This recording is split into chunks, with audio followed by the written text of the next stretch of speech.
Good evening, gentle listener, and welcome to Distractible, a Wood Elf production, with your hosts Mark, Wade, and poor Bob of calamitous fridge renown. This week, the tangential trinity banter back and forth about massed gatherings of the wacky, weird, and wonderful. Conventions. Please don thy cosplay and enjoy the show. Hello and welcome to the Distractible podcast. Here we discuss anything that interests us and compete to see who can bring the most captivating stories to the table. Per the international Distractible standards, stories will be judged primarily on the content of the story. However, bonus points may be awarded for things like creative titles, originality, how much I like the person, bribe, quality of the bribe, quantity of the bribe, pretty much whatever I want, doesn't matter. I'm the judge, and the rules are arbitrary. The theme for this week is stories from conventions. It can be any kind of story and any kind of convention. The three of us have been to a lot of gaming conventions like PAX and BlizzCon and things like that, but it could be from anywhere. I leave that up to the storytellers. Also, I'm joined by my two storytellers this week, Mark and Wade. Hi. Heyo. We're here too.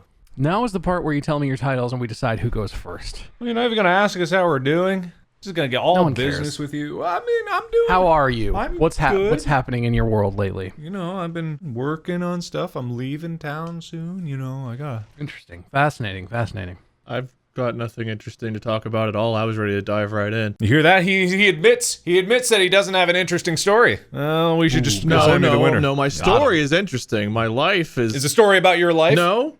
This is someone else's tale I have to tell today, but it's a doozy. All right. Okay. That's fair. Are you satisfied with the small talk, Mark? Well, I mean, you know, I thought it would be a little more Okay, a little organic more, than a little that, more. but- a little more organic, not a little more. Are you eating? No, Okay. Thought maybe you were eating something. Oh, are we allowed to eat? I would love to eat. I'm the host. I say what's allowed, and I say the host is allowed to eat. Are we allowed to eat, almighty host? What does only the host mean to you?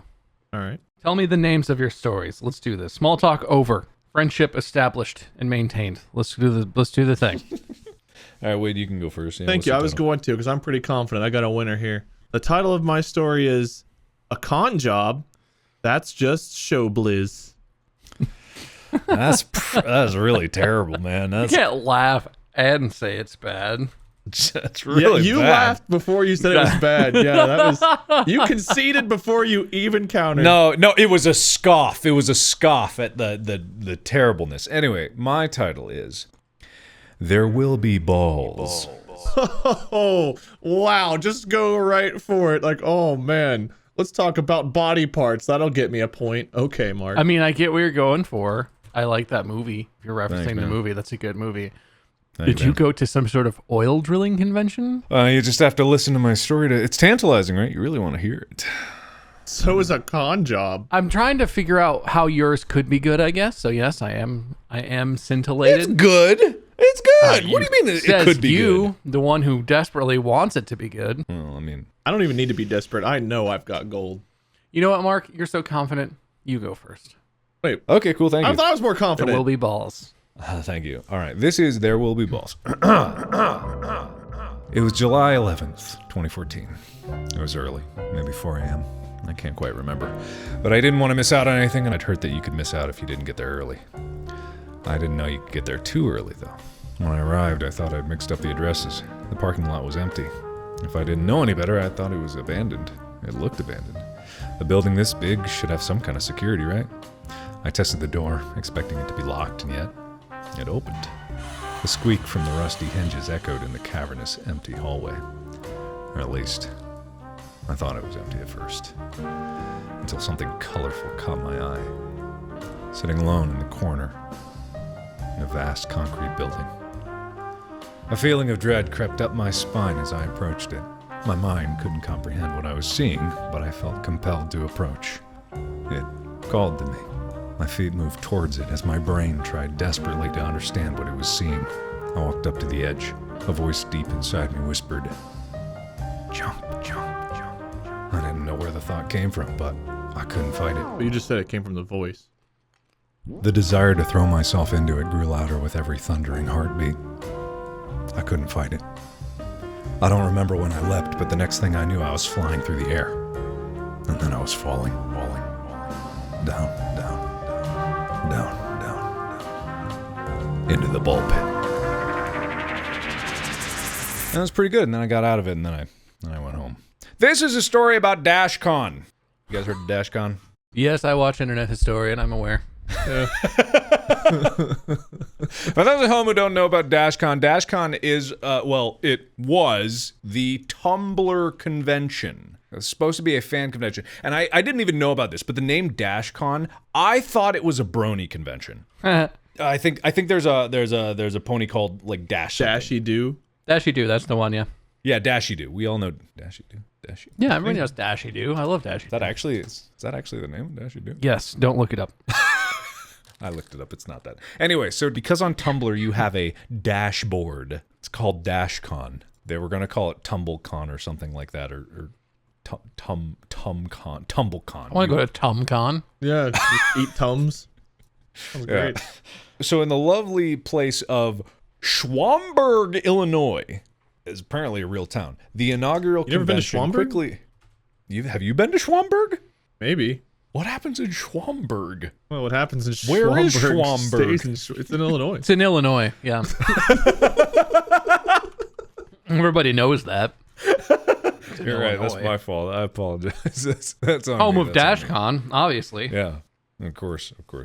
Anyway, July 11th, 2014 in Schaumburg, Illinois, the inaugural convention quickly became infamous for allegations of mismanagement and corruption among organizers, an alleged abrupt demand by the hotel for upfront payment of cash for use of its facilities, and celebrity guests being forced to drop out of the convention after they were informed by the hotel that they would be responsible for paying for their rooms. Like, we've all been to conventions. We know the general shtick. There's like booths, vendors, people selling things. There's panels, celebrities talking, or just creators, or just random people talking. You know, it's about a discussion. It's about, being a fan of something and going to like meet other fans and like consume the content and derivative content thereof. The only problem was with TumbleCon, I don't know what the main draw was supposed to be because Tumblr itself is like an aggregate for different fandoms. Everyone can talk about whatever they want, and back then there was a lot more porn. Like a lot of porn, like a lot of porn. So really, when it got organized, it was off to a bad start from the get-go because this convention center could have like 3,000 to 7,000 people attending. There were 350 people that came here. I know 350 people is not a small amount of people, but in these convention centers are in the tens of thousands of square feet. Huge places. And they're usually attached to hotels and they run deals where things can like get there.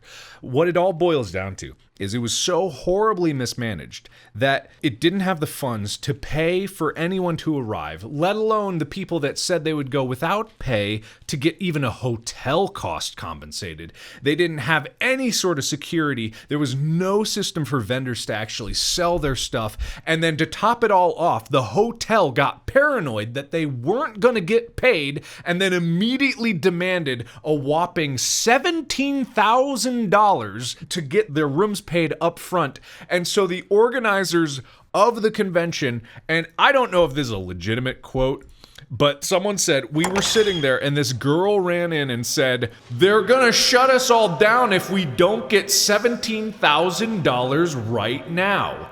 And literally ran around the convention with a plastic bag asking people to dump money in it.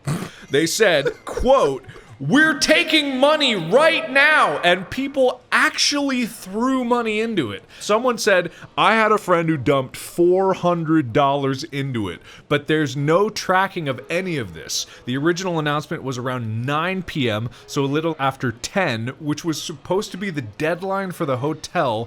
The con was saved, and everything was good. Thank God. Who was putting this on, by the way? I don't actually know. It wasn't affiliated with the website, was it? No, because I think what it was someone had a Tumblr and they were just like, let's do this, let's make a convention, let's make it happen. Everyone's entrepreneurial or whatever. It wasn't officially endorsed by Tumblr. It was just a convention catered towards the users of Tumblr. Oh no, I found a little bit of info on it.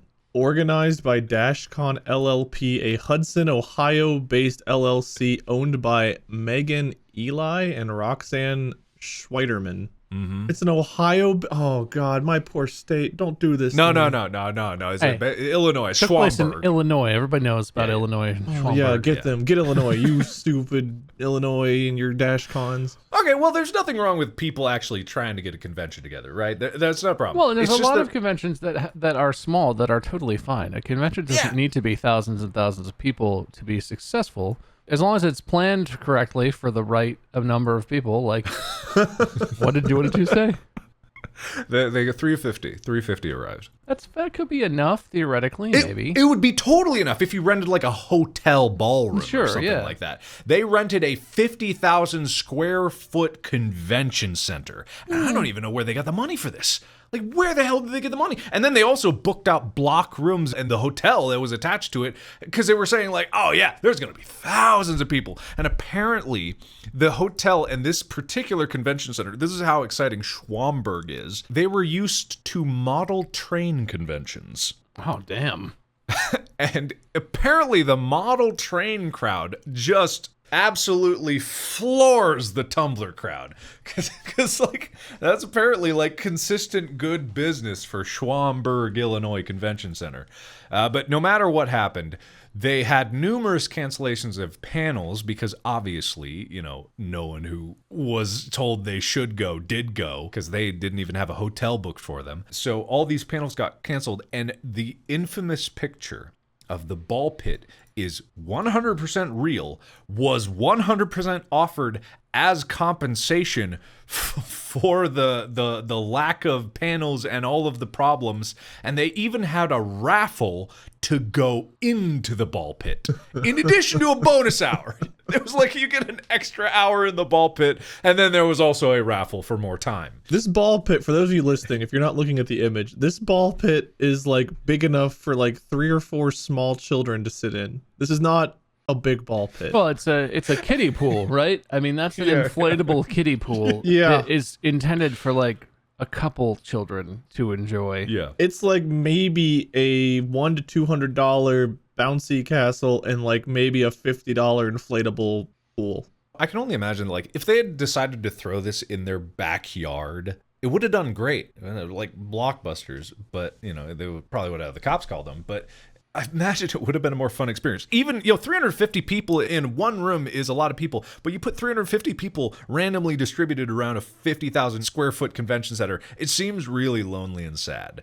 And the fact that kiddie pool can house 3 children, and this picture shows 4 adults in them, it's just very funny. Plus 4 people waiting their turn very patiently to get into the kiddie pool. The most concerning thing you've pointed out so far is the putting money into a plastic bag situation. I totally get the idea of being somewhere and being really personally invested in something. Like, if there was a convention that was like, I don't know, something I really cared about. Pizza convention. But it was a small time pizza convention, and it was run by my buddies, and I was like, yes. This is gonna be the best pizza, and one of my buddies had a plastic bag and came running around like, they're gonna take all the pizza unless we can get $28,000. I might toss in some cash, no questions asked. Yeah. I don't know if I'm tossing hundreds or thousands in a bag, but like, I got $20.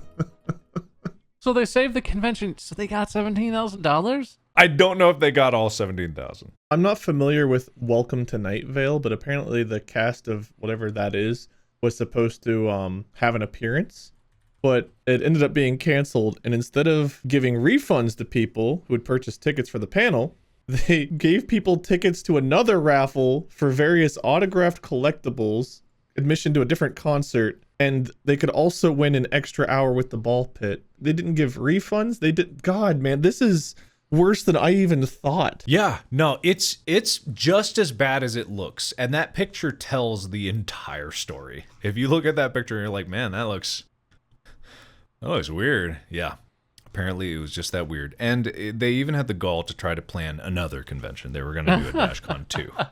They're going to rename it to Emoticon. And well, that didn't go through. I can't imagine why anyone would not want to back them after the thing that happened the first time. I'm shocked. Yeah.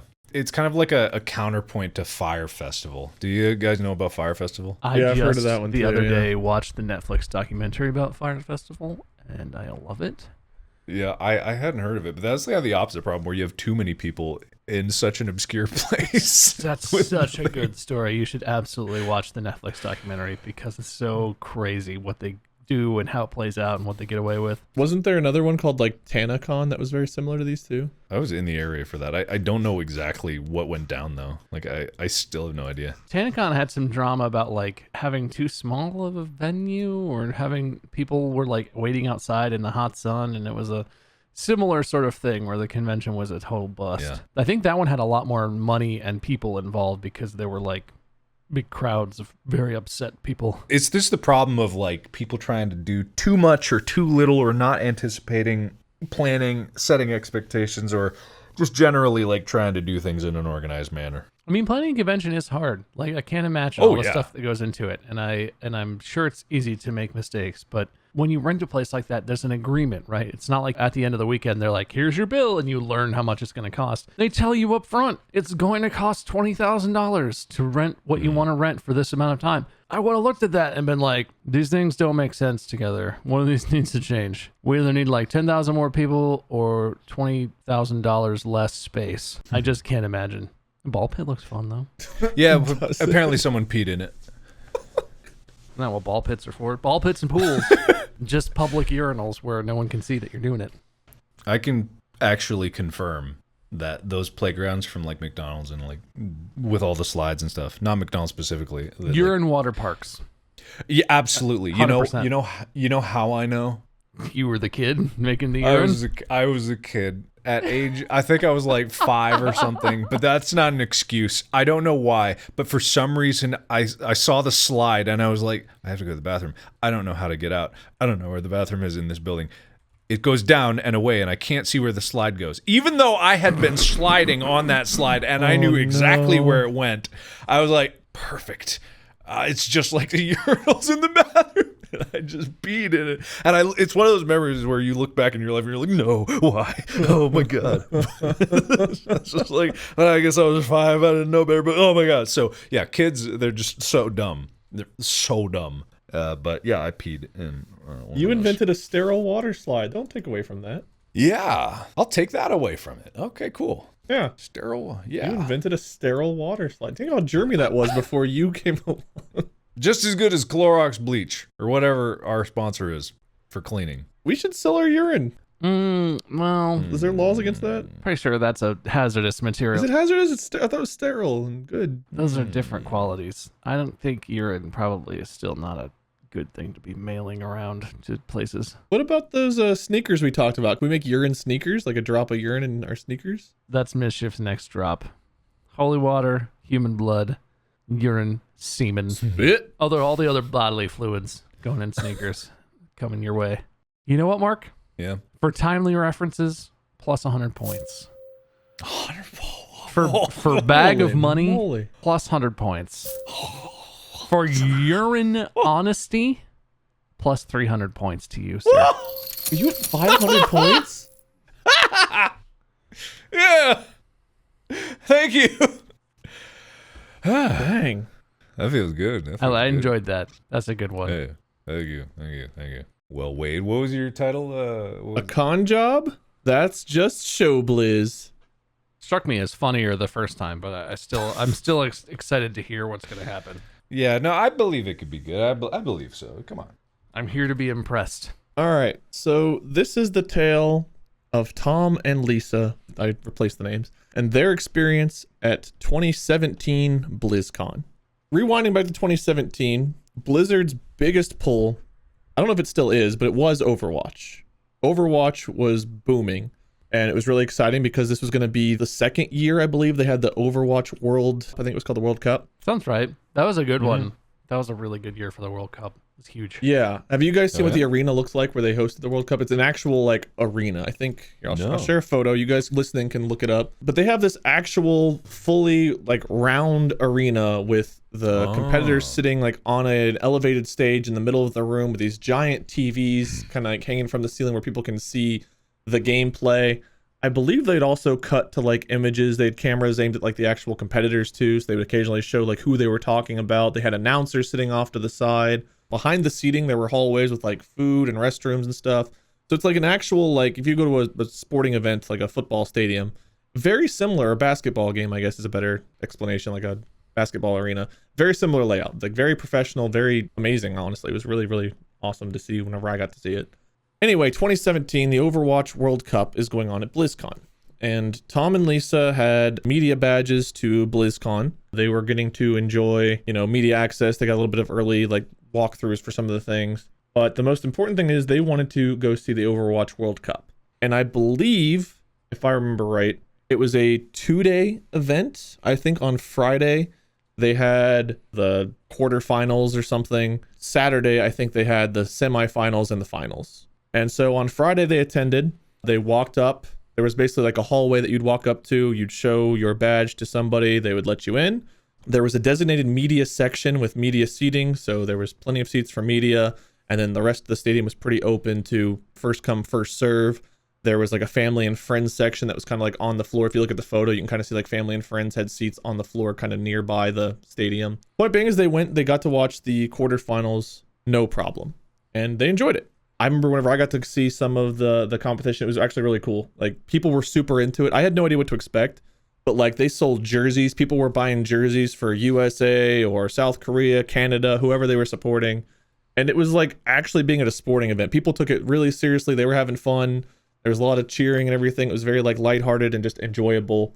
So Saturday comes along and Tom and Lisa are here with some friends, and their friends message them that they're already at the arena early in the day because a lot of people are trying to get in and they wanted to make sure that they could get seats. Even though they had media badges, they were still worried enough media might show up to where it might fill up. So Tom and Lisa go to the arena. They kind of bypass a lot of the rest of what's going on at BlizzCon because, again, their main focus is they want to see what's going on with the Overwatch World Cup. And when they arrive, they see a huge line of people trying to get into the arena. And they're like, man, that sucks. I would not want to wait in that. I feel bad for people that don't have like the media access or whatever else. So they walk by the line, they walk up to the front, and one of the enforcers I don't know if they were called enforcers at BlizzCon, but one of the enforcers or security people walk up to them and like stop them. And they're like, hey, we're media. We're trying to get to the media section to watch the Overwatch World Cup. And the guy says, well, right now we're basically at capacity. So we're grouping media and general admission together. You all have to wait in line together to try to get in. Looking over the man's shoulder, they see the media section is actually like half full at most. The rest of the stadium's getting pretty full, but the media section is maybe half full.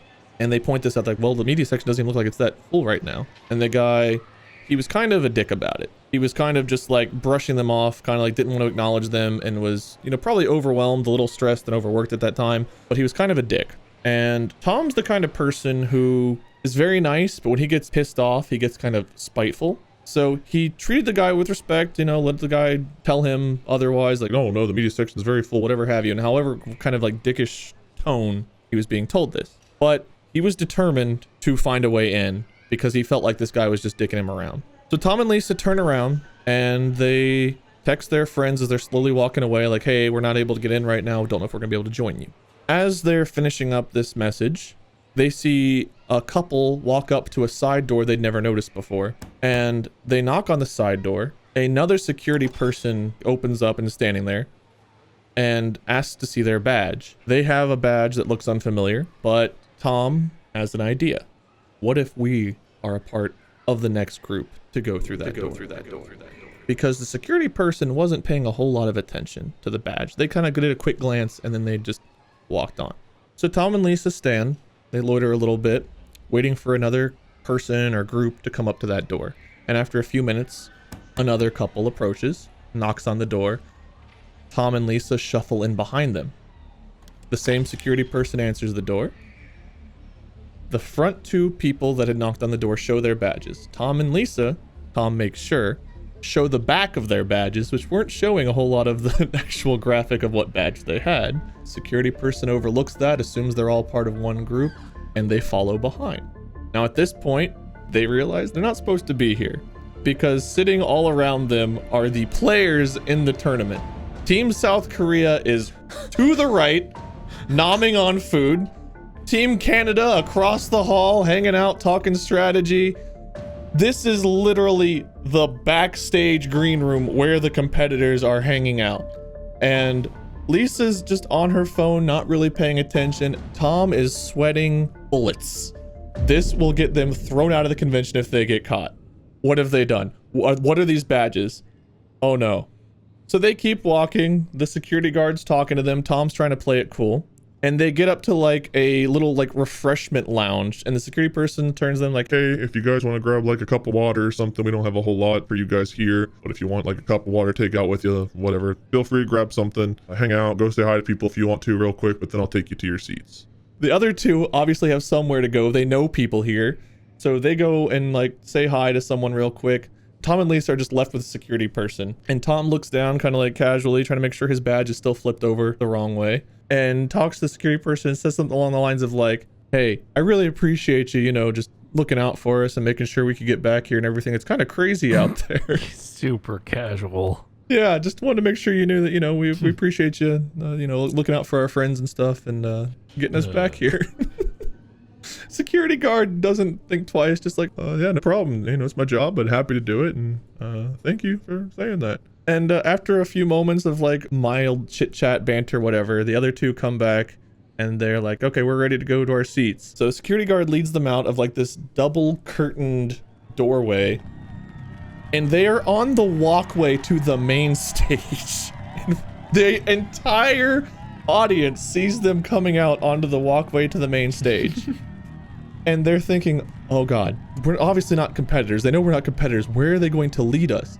And after a few steps, there's like this little staircase leading down, I think. There's a section of people sitting facing the main stage that looks to be family and friends. But Tom realizes like, okay, we got in, we're at the family and friends stage. How do we get from here to the media section without all of this blowing up? So Tom looks to the security guard again, who he's made small talk, and says, hey, I know you guys said you had like water and stuff backstage, but we were looking for some actual like food. Haven't had a chance to grab lunch. Are there like general concessions or something we can go to? And security guard goes, yeah, well, you're gonna have to kind of go back into the main hallways, like, where the general admission is. So you're gonna have to stand in line and wait for it. But once you do, I would say just walk back out, knock on the door again, and I'll lead you back through again. And he's like, oh, I'm so sorry for, causing a hassle. Just didn't know the best way to get food. Didn't know what you guys have or anything. She's, oh, no problem. So Tom and Lisa walk back up onto the stage, and they go toward, so there's like 3 or 4 different hallways that kind of open up into the arena, and they go to the nearest one, which happens to be where the general admission is coming in.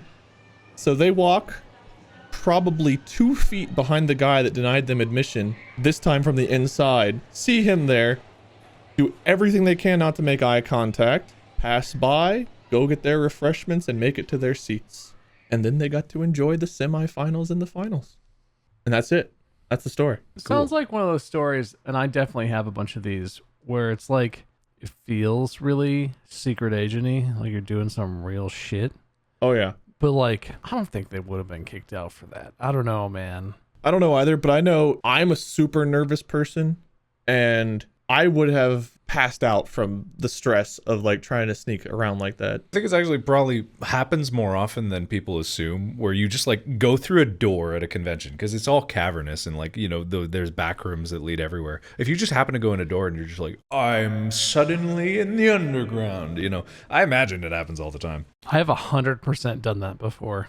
When we were on tour in Amsterdam, when Mark and Ethan were both really sick, and it was awesome. After the morning where we were hanging out, doing warm-ups, like trying to see if the show was going to happen. Yeah. Mark and Ethan, I think, headed off, and you flew across the channel to England, maybe? Or whatever. You flew to like the next location to try and get medical assistance. The rest of us were like, all right, evening in Amsterdam. And the theater that we were at was part of this huge complex that also had a convention center in it. It was a baby convention. It was like a caring for your baby. Oh, like an actual baby, not a small convention. Yeah, like diapers and milk and like it was like a mommy convention or something. Right. I don't know. We tried to go from the theater to the outside world to go hang out in Amsterdam and get some dinner and just like see the city. We wandered through a bunch of long hallways that somehow connected the backstage of our theater to a random door that pooped us out into the dead center of this baby convention, this Dutch baby convention.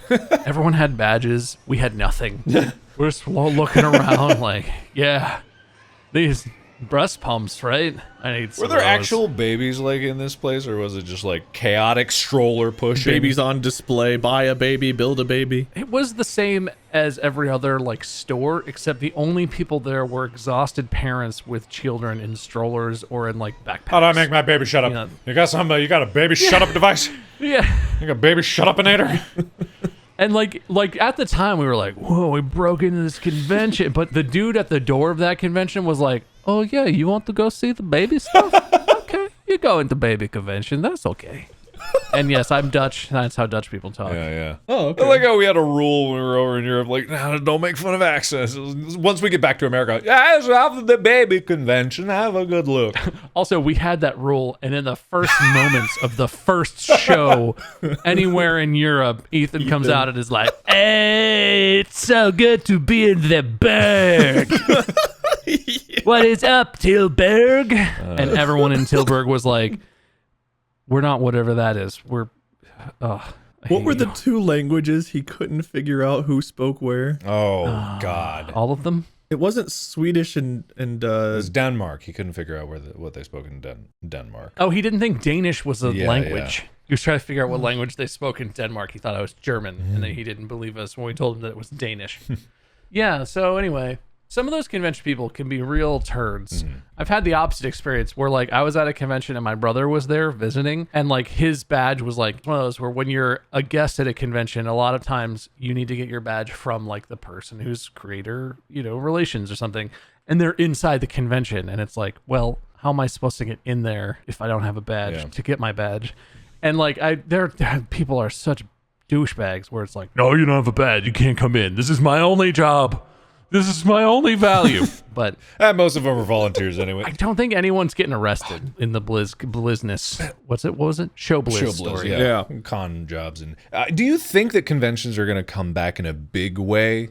Because we've all known that conventions are like the plague haven. Flu spreads in conventions because everyone's breathing out. Everyone gets sick. based on how, at least in the U.S., the virus was handled overall, I would say there's a good chance it's going to come back pretty similar to how it was. Yeah.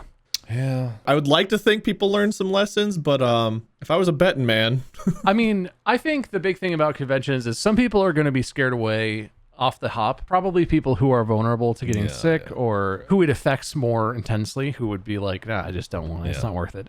But I think a lot of people are going to be willing to go back until there's like the great PAX East 2023 novel coronavirus outbreak. COVID-23 comes out. And, like, the entire convention gets sick and maybe tens of people die or a bunch of people get hospitalized. I don't at all judge people who are so desperate for stuff to get back to normal. I'm going to get my second dose and, like, I don't know what I'm going to do, but it feels like freedom. It's going to be hard to resist the urge to just go lick strangers on the street because I feel that. I'm immune, bitches. But, like, I get that. I'm desperate for things to go back to. I'm not sure how this is going to change everything going forward. I don't know how it'll change conventions. Probably not good for would them. you guys go back to a Oh, convention? no, probably not. I've always been of the mind, like, I knew that I get sick every time I go. Like, I douse myself in hand sanitizer. Like, every single time You I really get do. sick. And I don't have a weak immune system. It's just like, everyone wants a hug. Everyone wants a... Hey, no, I'm tough. Not anymore. Not Yeah. lately. You know You what? get You know sick what a changed lot. that? Actually getting exercise and some sun, and not going to You conventions. can't Yes! even drink Conventions? alcohol, man. You basically have no immune system. Alcohol's not immune system. I'm sure water at this point might make you ill. I drink lots of water, and I'm not. I haven't been sick in a while. I haven't been sick in a while, and I think it's chalk up to like exercise and getting sunlight. They say that's good for you. They do, and I do. Would you go back to like a Disney? Yes. Yeah. I mean, that's a very Yes. similar type Yeah. thing, though, right? That has more value for me. The product is different, but the crowds are the same, right? See, I mean, this is a privilege thing or something. In our position, the context that I've gone to gaming conventions in almost exclusively is not like I bought a pass and I'm going to see some stuff. I got to do E3 that way, actually. I went to E3 2019, not as like a creator guest, but as like I worked with a company, and so I just got a pass and got to do the convention like a normal human. Yeah. But when you're like a creator at these things and you're like doing autographs and you're doing the hugs and you're doing special stuff, that is a lot. It's a lot to meet that many people face to face. It's a lot to even do the backstage stuff. Like, you meet all these different creators, like people you know and look up to, people you have no idea who the hell they are, but you have to make small talk with because you're at this thing together. It's exhausting. I don't get a lot of positives other than being there with friends out of gaming conventions. Going to like Disney is mostly positive. The crowds are the only negative. You have to deal with the crowds and people being around, but they're not trying to touch me. They don't want my autograph. They don't want me to look at them because we're all trying to do our own things. It's just focusing on hanging out with friends and just dealing with crowds of people, you know. I wonder if this is more of like an introverted perspective than an extroverted perspective, because I was getting burnt out on it. That kind of stuff's never bothered me because I enjoy meeting people because I'm energized by crowds as an extroverted person. So I wonder if that's, I mean, obviously the whole pandemic has changed our outlook slightly too, but just in general, like if you were feeling that way about it, it seems less about pandemic-y and almost more just like an introverted, like, I'd rather just go hang out with friends than deal with a whole bunch of people. And on top of that, the chance of illness and plague is there. Yeah, it's hard. I know that people like want to meet me, but honestly, like the obligations are a lot. Like we've done meet and greets for so long, but also just like that can go on for days at a time. We've done some that were poorly set up or planned or poorly run. What was that one, not to name any names, but we did one convention where the three of us plus Jack was there. We met and signed things and hugged people for like 20 hours over 2 or 3 days. And most of it was in the first 2 days because the third day, I believe, was your anniversary. So we didn't do anything that day. So in 2 days, it was basically like 21 hours of signing. That was a whole different kind of hell on earth. We didn't take food breaks. The most we did was run 10 feet to use the restroom for like 10 straight hours the first day, if not more. People would go in the line again and again and again. So it was like we waited another 4 hours, thanks. I'll see you in 4 hours. I enjoy meeting as many people as we can. Like I've always, like I said, as an extrovert, that I enjoy that. And I know people do want to meet us, but like the negative to us getting to the point we're at is like, no matter how long and how much we dedicate, we cannot physically get to everyone. We can't. It sucks. It's great that, you know, we've gotten to that point, but it really sucks. When I slip into the sweet embrace of irrelevancy, maybe then I will go to a convention again, and then I can enjoy it. Oh, that would be nice. I don't know that I care enough about anything at a convention to want to go to a convention. It was more so to hang out with friends and meet fans. That's kind of what my motivation was to go. Most people go just to be with their friends. Like that's usually it. It's not, a lot of people do go for like Comic-Con and like the panels and whatnot, but most people just like, they like hanging out with their friends at a convention. It's something to do. Yeah, I guess that's true. Expensive hobby. I mean, what hobby isn't expensive? All right. Listen, judges. I am your judger. This has been a very nice, friendly conversation, but at some point, there's got to be a loser. And it can't be me. So that's pretty exciting prospect. Yeah, I think we all know Mr. 500 points didn't quite get enough. Well, I don't know. You have no idea what my scale is, so... Sorry.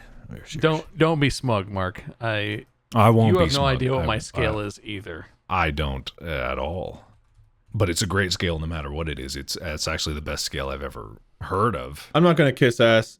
Your scale is your scale, and I accept it. Okay, so we already ran through Mark's score. 100 for timely reference, 100 for bag of money, 300 for urine honesty, bringing Mark up to a total of 500 on the Bob scale. Wade, your story, plus 200 for quality title. It even made Mark laugh, and he was consciously trying to talk shit and tear you down. It made him. It was a scoff. It made you was a chuckle. scoff. You can't hide. I appreciate that. He did laugh. Yeah. It was a scoff. Plus 100 for keeping it real casual with the security guard. That was good spy work. Plus 1 point for suspense. Ooh, okay. That's a big 1 point though. I like that one. That 1 point's probably my favorite so far. It wasn't a lot of suspense, but it was enough suspense that I was like, oh, where's that going? We'll see.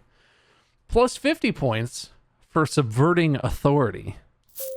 Because I do appreciate that you stuck it to the man and you literally got to sneak behind the back of the douchebag. Tom and Lisa did. Whatever. Tom and Lisa did. It's your story. You did it in my mind. I was imagining it was you and Lisa, whoever that is. I guess Molly. Now I'm going to be in even more trouble. Oh, no. You and your mistress Lisa. You told it. In my mind, it was you doing all the sneaking. And that brings you up to, what is that, 351 points? With only I think so, yeah. With only one more entry on the scorecard for your story. I have to say, I really appreciate the convention nostalgia. It spurred a nice conversation. We got to talk about our experiences at conventions. It's really fun. I miss it a lot. Until we did the tour, that was kind of the way that I got to hang out with you guys the most. We were always busy, but that was one way where we all got together, and we would always have like a dinner out or something. I remember a time when you and I and Molly were at, I believe, a convention in Louisville, and you and I stayed up till like 4 a.m. just having casual chit chat in like the hotel room. It was like the first time we really had a chance to just BS and talk. Yeah, we ordered pizza, and I accidentally ordered a hilarious amount of wings. We had like a huge box of wings. Yeah, it's good times. For that quality nostalgia, I award you plus 200 points. Oh, You didn't. this is You didn't have any outrageous. nostalgia, Mark. You didn't bring any. You didn't bring it to the fight. His story wasn't even about him. Your story. You How did can it be not nostalgic? go to DashCon. Your story was not No, about but you. I'm saying his story couldn't have had any nostalgic purposes because it wasn't even It about connected him. to our lives. Even you talked about the joys of conventions. I say that my story was so impactful that it resonated across and over and through his story straight to your heart. Plus 75 points to Mark's story for resonance. How do you like that? Yes. You That puts me above. are now ahead.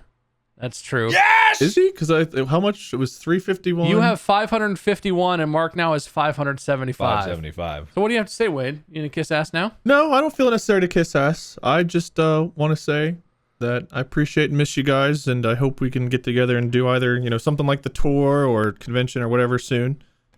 Your point assigning, Bob, I feel like has been done. If you want to award more points, that's your prerogative. But I just generally I don't know. Getting to do all the cool things we've gotten to do together, I guess I'm still on the nostalgia train of just, it's wild to think about the things we've gotten to experience and may still have yet to experience. It's still pretty cool what we've gotten to do, gotten to see, even if we don't all go to a convention together like that again. Just, I'll never forget even the first time that we were on a panel together at PAX East, Mark. I don't think you were at that one, Bob, but like the first time that we were escorted behind the scenes, cutting through a kitchen and like people that were legitimately like preparing meals and stuff, taking secret elevators and going through like back doors and these little tiny hallways. It was just such a, like the president of the United States being like ushered around and stuff. It was just such a surreal experience. Certainly felt weird having like 2 or 3 people with earpieces escorting us around and whatnot, and just getting to experience all that stuff with you guys. I don't know. Cherished memories. Cherished memories. Last points of the game go to Wade, plus 25 points for genuine, sincere, shared memories. And I think you will find that means the winner by 1 point, a real squeaker, is Wade's story. A con job? No, that's just show blizz. Thank you, Bob. Thank you very much. I appreciate it, Mark. No hard feelings. As one of my favorite people, actors is... Oh, will you shut up? I want to say to you, Mark... Oh my God. Okay. I want to say to you, Mark... He's there. Everyone knew what he was doing. Thank you for listening to the Distractible podcast. Make sure you follow the subscribe. What do you do to podcasts? You add it to your thing on the, I don't know. You follow, subscribe, host, click, Buy a jar watch of Wade's list it. pee on our website, probably. All the images, maybe some of them, no promises, might be uploaded to the website from this. I don't know. Gamer guy piss jars. Gamer guy piss jars. That's the most unappealing thing ever. Let's end on that. Yay. Good night and good luck. Don't buy Gamer Guy piss jars. Or do. Podcast out.